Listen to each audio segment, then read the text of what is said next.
ladies and gentlemen, we had our first fight of training camp. So let me just start there. Linebacker, Combs and running back LaQuint Allen got into their big scrimmage. I say big; it was really a smaller scrimmage, but it was hilarious to me. Seeing as it was one player throwing, two punches, missing both, mind you. And then a skirmish after that, a little fight. One player gets scooped up in the air and slammed on the ground. They come over and they separate these guys from each other. Again, it's not a crazy thing. I spoke to Coach Campanelli after practice. He's basically stated something along the lines of, hey, it's not a bad thing to have these emotions flowing. It's not a bad thing to have these guys, finally having that edge to them. Obviously, you don't want to have punches thrown, but it was a good thing to kind of have these guys going at it and just finding that competitive edge overall.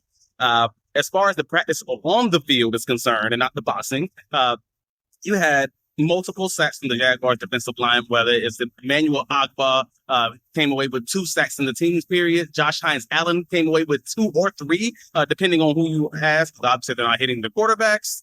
On the day, you had Devin Lloyd also coming away with the sack in the team's period. So from the pass rushing perspective, it was a pretty solid, pretty good day for the Jaguars, linebackers and defensive line. Unfortunately, that probably means that there was a questionable day as far as the blocking is concerned, but one side can't win without the other side losing. From Parker Washington Jr., like the wide receiver with the insane one-handed catch, in his one-on-one situation against, I believe that was Jordan Lewis.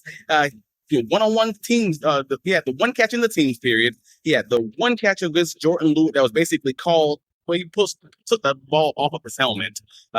He also had another 40-yarder where he was kind of wide open in the team's period. And then he also caught a 20-yard end-breaking route with Dewey Windred in coverage.